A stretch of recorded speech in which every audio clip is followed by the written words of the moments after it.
Now, Premier League referee David Coote has been sacked by the referees body, the PGMOL. They said his position was untenable. Here's talkSPORT's chief football correspondent, Alex Crook, on how they came to the decision to sack him.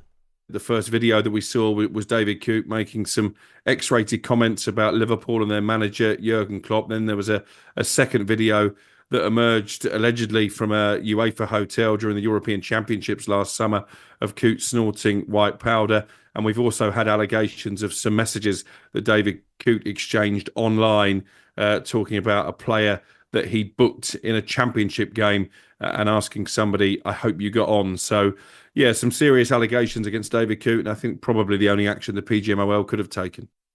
It was the most predictable story of the day, really, Ali, wasn't it? Nothing else that could happen, was there? No.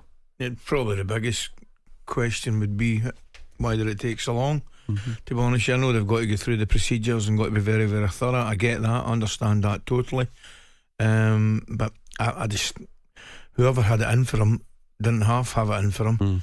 And I just think there was no way he was going to survive that. None whatsoever. Yeah. Let's get more on this and maybe talk about last night as well with former Premier League referee Mark Halsey. Morning to you, Mark. Good morning, Mark.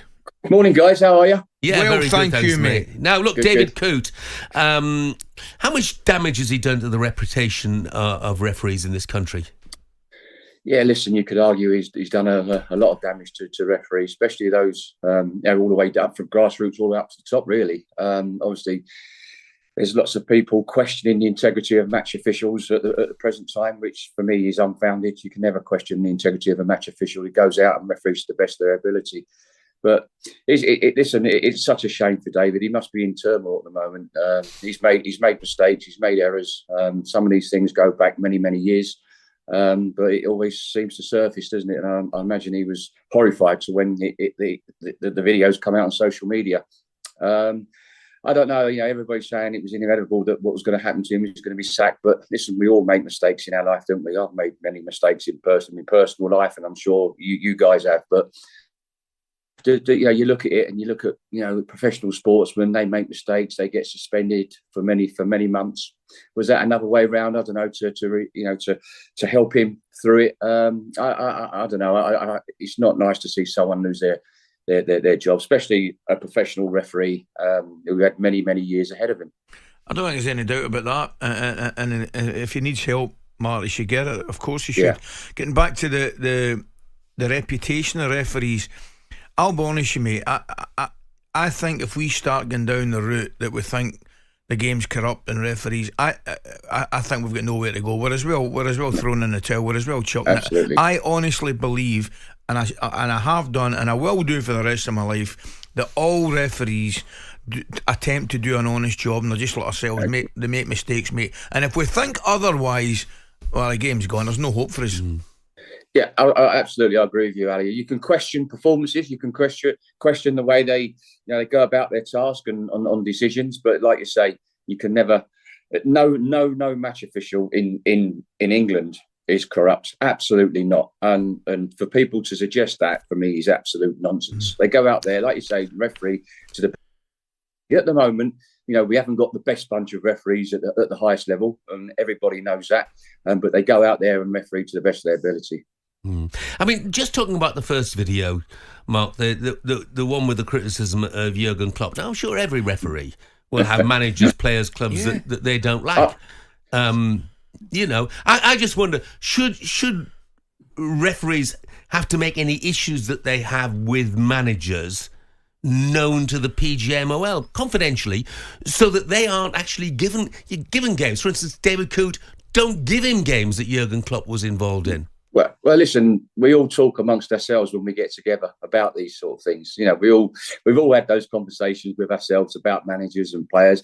I've had many conversations in my dressing room with managers and players.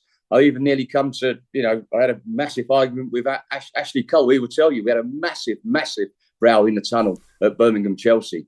But it stays in that, they come in my dressing room. Yes, there's expletives, there's words exchanged. But it stays private. It stayed in my dressing room.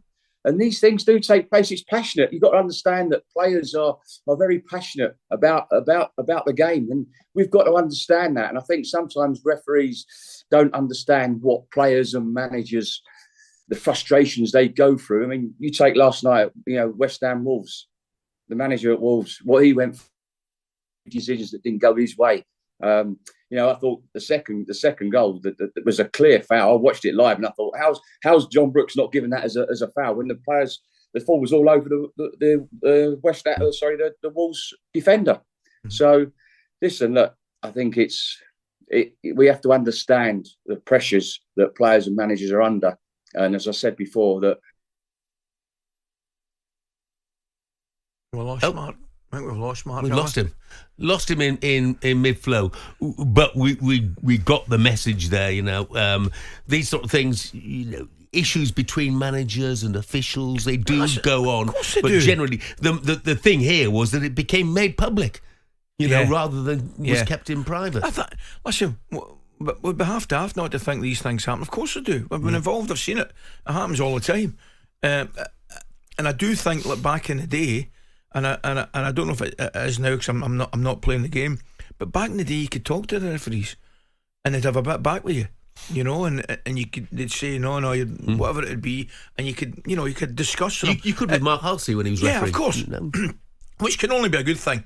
Clearly, the referee's got a job to do, and you let them do it. But at the same time, they're human beings. You got to talk to people. Do you know what I mean? I just think there's a kind of standoffishness just now about officials and players. Do you know what I mean? Don't get me wrong, some of the players are completely out of order in the way they approach it. Absolutely, and that should be dealt with. But you got to have communication, surely. Yeah. I mean, people will point to the pressures that players and managers put. At the weekend, Pep was straight on the pitch, wasn't he? When the Manchester City players surrounding the referee over the red card for Rico Lewis, which was probably a wrong decision. But there's a time and a place, isn't there?